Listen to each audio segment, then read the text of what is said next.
Kids, I guess Go for it, yeah. We're laughing about it, making jokes, but firstly, mate, how are you going after the past couple of weeks? Yeah, good.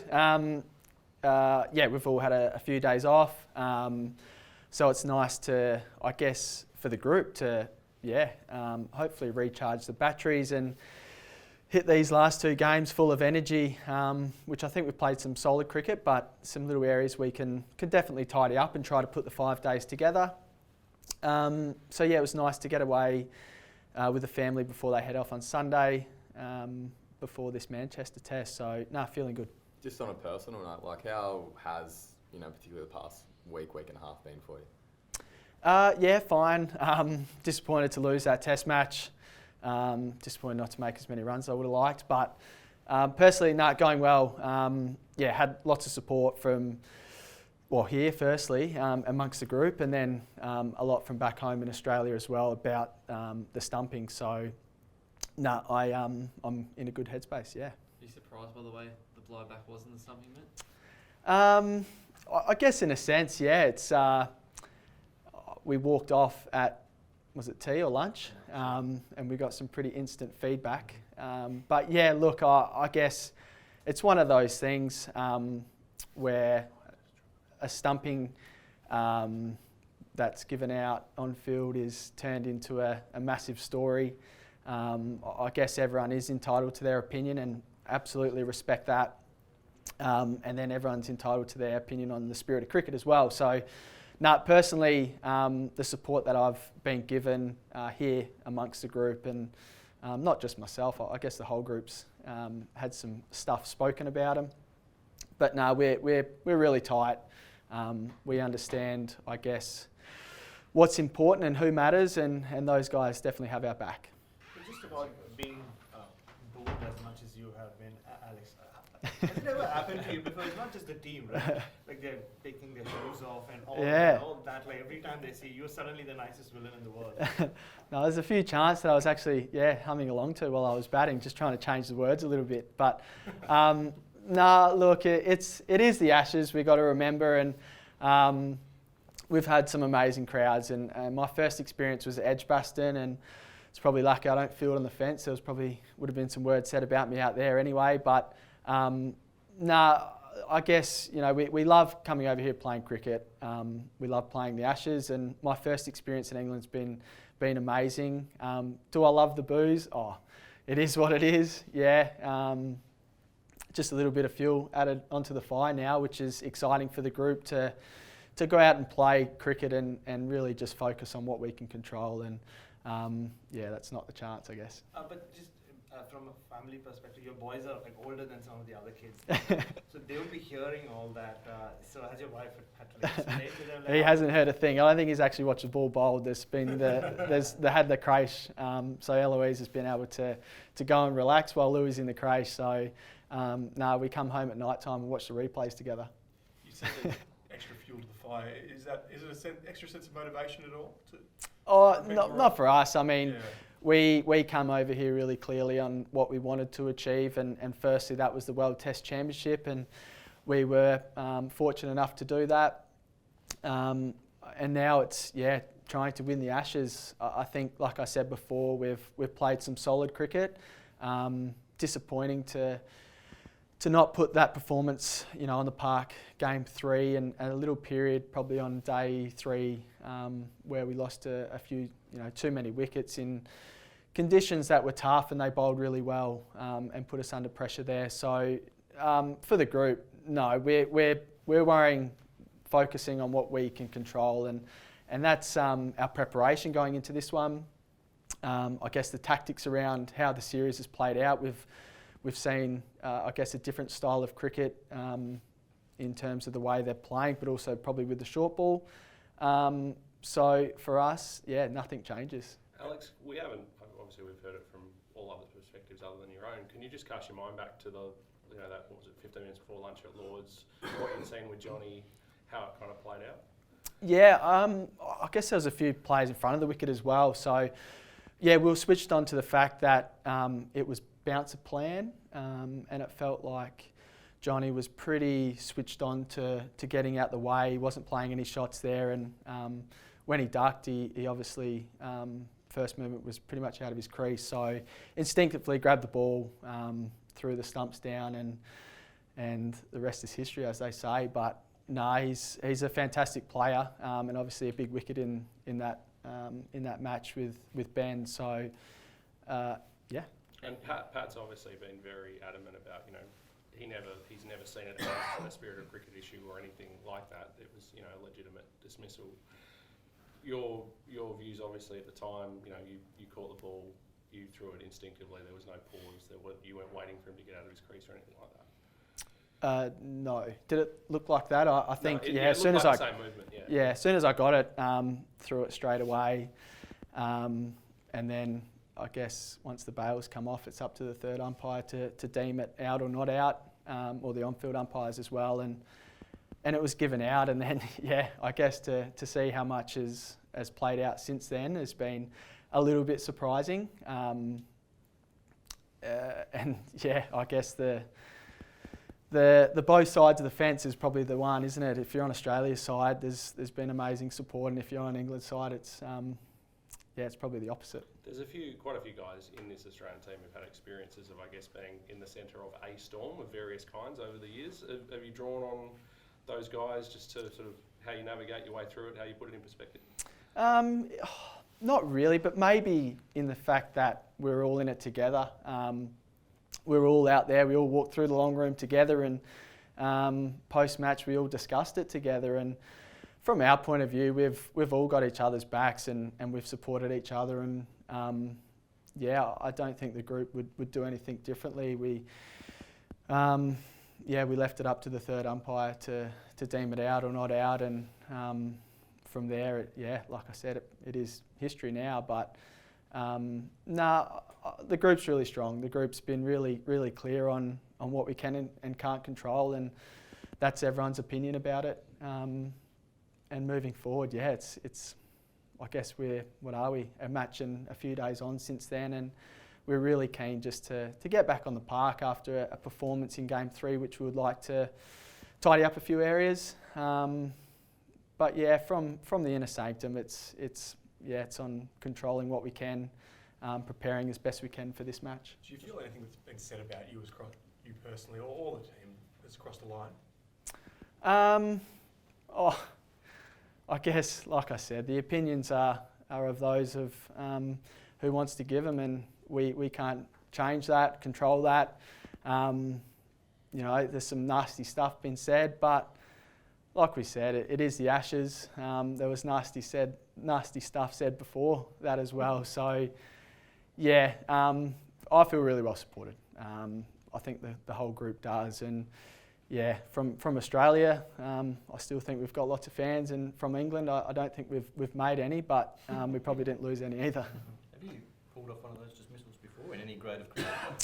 I'm not sure I have. I've definitely been out to that a few times, and I've tried to do it in the past as well. So, from my point of view, I wasn't called on it back when I have tried it about the spirit of cricket, and when I was given out and in the same sort of manner, I didn't question it either. So, What level of cricket was that? My first A-grade game in South Australia, I was out that way, and when I walked off, I was pretty disappointed. Captain came up to me and said, "You'll remember to keep your foot behind the line next time." So. I've seen it in first class cricket. I think Tommy Cooper had one, and I've seen it in the past, but it's been pretty amusing and interesting comments since. Have you heard from your A-grade captain in all the last couple of years? No, I haven't. Ben Hook was actually my captain then. How have you rated your series with the gloves so far? There were a few stumpings off the spinners in the first two tests that must be particularly pleasing. Yeah, it's always pleasing to take dismissals, and it is my job to go out there and try to perform as best I can behind the stumps, firstly, for this group. Nathan Lyon was bowling beautifully before he got injured, unfortunately, and creating lots of opportunities. And Murph obviously didn't have as much opportunity last game, but that will certainly change, I think, here in Manchester. The quicks are bowled beautifully. We've had some, like I said, some different fields, some different plans. So just trying to adapt on the go as well with a little bit of wobble, which we haven't seen. So yeah, feeling good. I feel pretty solid in front of the wicket. Last game wasn't one that I would have loved, but yeah, I think over here you can certainly see that when the clouds come over, it's a different game at times. But yeah, feeling good. Is it a hard place to keep wicket? At times, yeah. I think we've seen as well with the amount of wobble from both bowlers, it does make it tough. And we've also seen, I think, a bit of variable bounce as well in some wickets that were probably a little bit drier than what we have seen here in the past. So it's been fun. Couple of games to go. Keep the fingers, iced and taped up after some long days. But yeah, enjoying it. And England don't really leave the ball. Is it like a one-day game in that regard? You're not getting your hands on it as well? It's a good point you make. Yeah, I think that first Test match in Edgbaston was running up to the stumps a lot, and I said to the slips as well, it's a one-dayer basically, and I think we've seen the amount of kilometres in our legs that we're doing a fair bit of work, but probably not out there than more than 80 overs at this stage. Alex, how much have you changed about your keeping in the last couple of years? Like I remember you were here 4 years ago for the World Cup, and it feels like your keeping is a lot cleaner now than what it was 4 years ago. Even that's no disrespect to what you did in the World Cup, but you know what I'm saying. Like how much? Like is it technical changes? Is it confidence? Like what actually goes into that? I think you've got to work hard and continue to try to improve in certain areas, and you get used to some certain bowlers as well. You go through form, with bat and gloves and ball.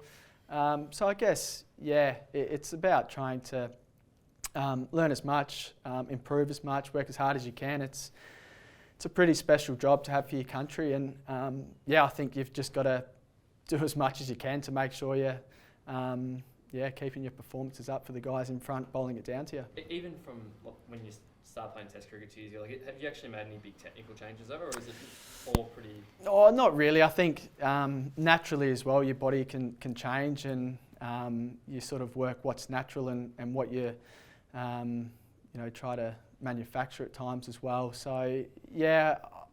Not too much, yeah. I think going from certain places around the world, subcontinent, there's obviously spins and a little bit lower, to Australia that bounces, to here in England we talk about the wobble. So trying to have a pretty solid base to maybe tinker a little bit at times, but not a huge amount.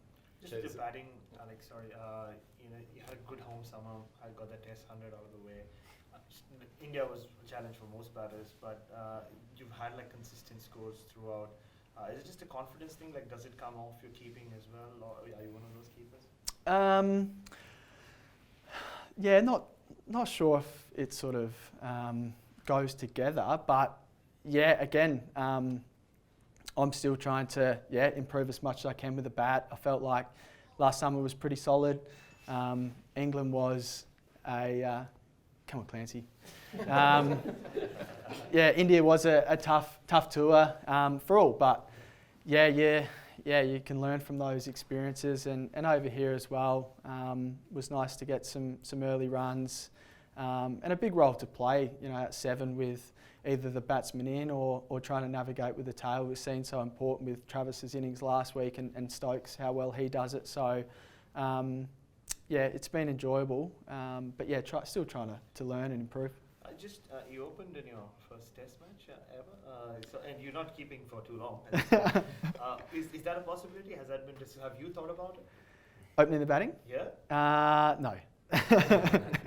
No, we got some pretty good openers at the moment. Sorry, Kev, I was going to ask about one of the more bizarre ones too. Haircut game. Is that what we're going to call it? Haircut game, barber game. What were your thoughts when you first heard about that story that was doing the rounds? I found it, I guess, a little bit amusing to start off with. Wasn't sure if it was fake news or not, but the hair hasn't been cut since we were down in Chelsea, so in London. So it's definitely due for a trim. But no, I'm not that tight. I have been told I'm pretty tight, but not that tight. Just one in terms of Mark Wood. He gave you a pretty solid clang on the helmet at Headingley and caused a few problems for the team, and obviously was pretty good in Australia a couple of years ago. Yep. Anything you guys need to focus on or alter about the approach to him next game? Yeah, he bowled beautifully as well and swung it, so it's pretty difficult at 150 k's to cover all bases. And I think we did a pretty solid job second innings. We got through some pretty fast spells there. I guess it's like every bowler you see for the first time in a series who's really keen and raw and running in and bowling fast in conditions that do offer a bit. So I feel like this group's been able to adapt and manage most situations well. So yeah, looking forward to bouncing back from Leeds. He'll do the same. He'll come in and bowl fast, and I feel like the group, like I said, is well equipped to manage those spells.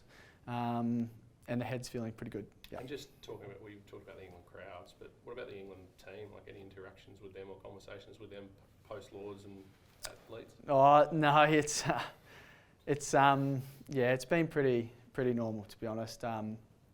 Everyone shook hands and had a smile. Saw each other's, before the game as well, and I didn't cop anything from behind the stumps as well. So yeah, the cricket on the field's been really special to be a part of. Like I said, it's been some pretty hard fought cricket. It's been some exciting cricket, and it's been played in a way that we've all really enjoyed. Alistair Cook been in touch at all to have a word about? Yeah, he reached out and apologised, so it was nice to hear from him. And you just mentioned on the quality of the cricket. I appreciate all Test cricket is incredibly tough, but is this on another level, do you feel? It's in fast forward mode at times, and I think it's about managing that as a group, which we've done pretty well. But yeah, I've absolutely loved the experience so far here in England. My first series in Test cricket was in Ashes in Australia, and we had the crowds on our side there. And here it's been amazing to have a group of guys come over and try to achieve the goal of winning the Ashes. And so far we've, like I said, played some solid cricket with a couple of areas to tidy up with 2 games to go. It's been really good to be a part of. Has there been sort of a little more responsibility on you, Alex, on the field, considering most times you have no slips and Steve Smith is often at the boundary, especially when Pat Cummins is bowling, just to get the angles and everything else, right? Yeah, I think as well we've had some different fields at times, and the grounds here can be different shaped. And I think we've got a pretty experienced group to go out there and own their space and get in the hot spots that they need to. And I thought Paddy was pretty sensational the way he bowled last Test. But no, it's an experienced group now. We're starting to get a lot of games together. With a Mitch Marsh coming in for his first Test since 4 years ago to perform the way he does, it's a really good group to be a part of. And it probably sounds, it sounds certainly from some of your other responses like we know the answer to this, but knowing what you know from a couple of weeks ago, you'd do it all again? If there was an opportunity to get a stumping, yeah, I would.